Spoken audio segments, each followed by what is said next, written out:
The arrangement of the Qur'an is one of many reasons why Muslims believe that it could only have come from God. In fact, modern research has discovered a remarkable structure in the Qur'an known as ring composition. To demonstrate this, let's analyze the second chapter of the Qur'an known as Al-Baqarah, the cow. This chapter consists of a total of 286 verses. The entire chapter can be divided into 9 groups based on theme. The first group of verses talk about faith and unbelief.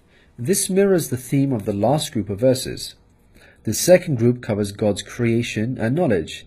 This again mirrors the second to the last group's theme. The third group discusses the law given to the Israelites, which mirrors the giving of law to the Muslims in the seventh group. The fourth group relates to the test of Abraham, a mirror of the test of Muslims in the sixth group. The middle group, the fifth group, is the central theme of the entire chapter, the change in direction of the Muslim prayer.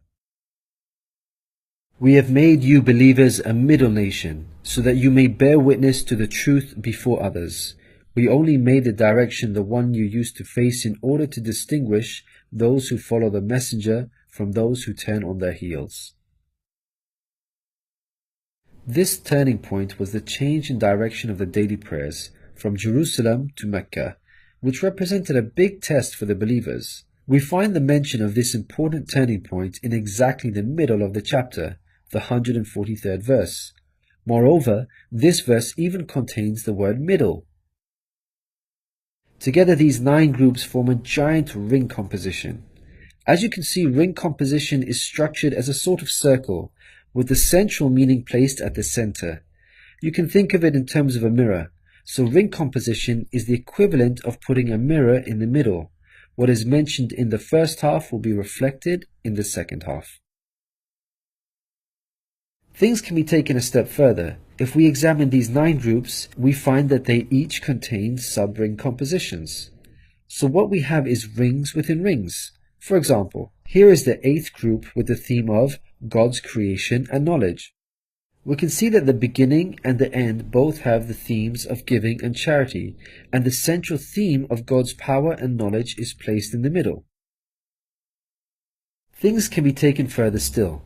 This sub-ring contains yet another ring within itself. This is the 255th verse known as Ayat al-Kursi, the verse of the throne.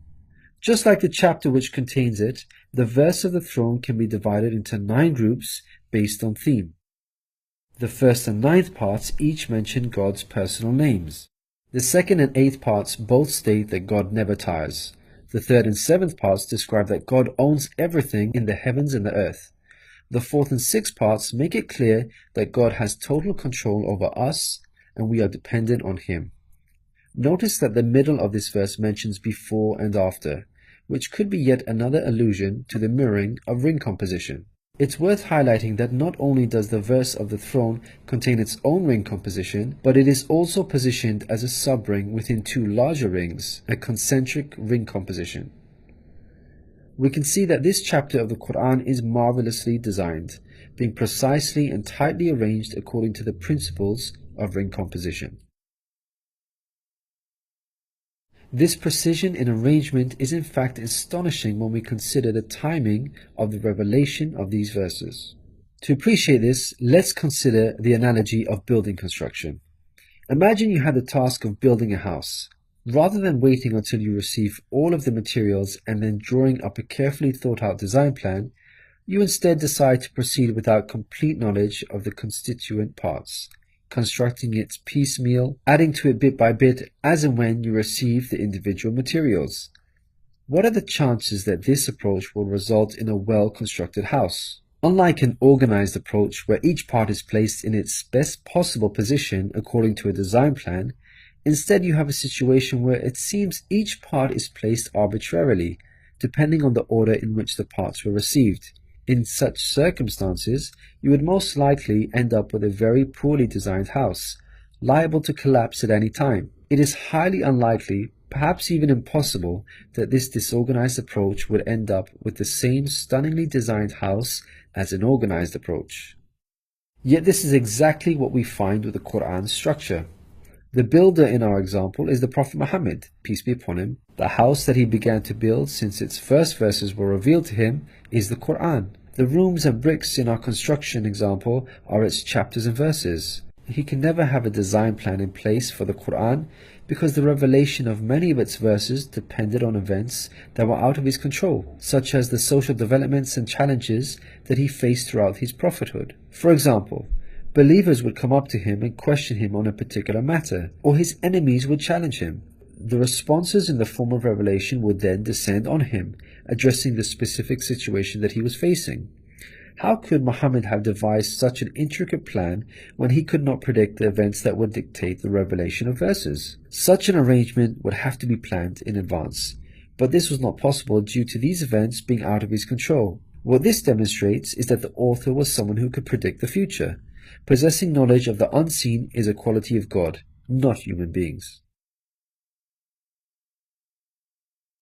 Some critics may point out that books prior to the Quran had this literary style and therefore we cannot use this as an evidence for the Quran's divine origin.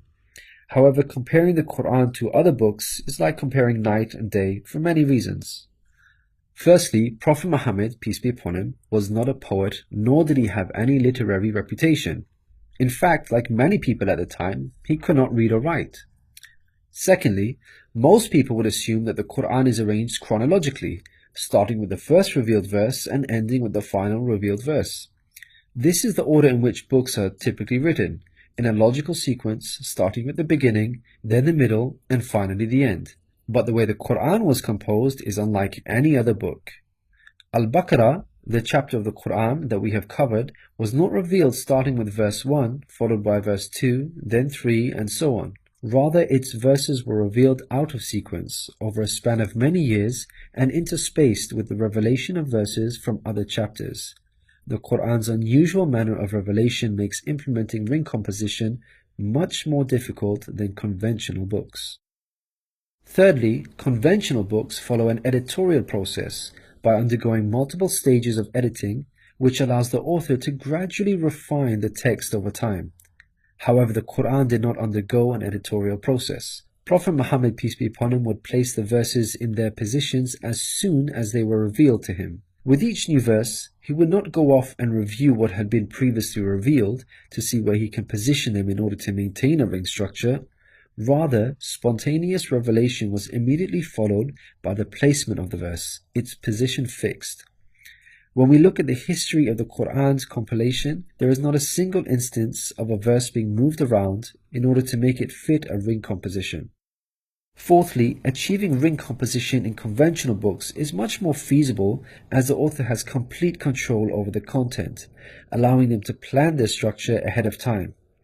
As we've already seen with the Quran, its content was circumstantial as it was tied to events that were out of the control of the Prophet Muhammad, peace be upon him, and therefore he could not plan a structure ahead of time.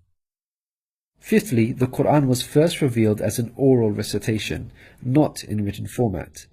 With written books, you can easily plan a structure because you can quickly and conveniently refer back to what you have written previously. But with a recited text like the Quran, the Prophet Muhammad, peace be upon him, would have had to rely on his memory in order to recall what was previously revealed, a much greater challenge.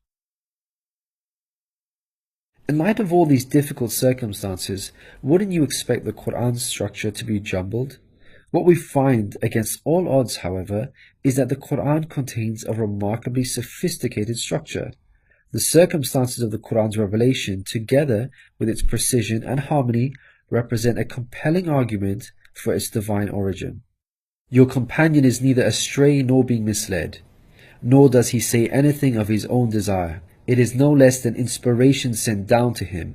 He was taught by one mighty in power.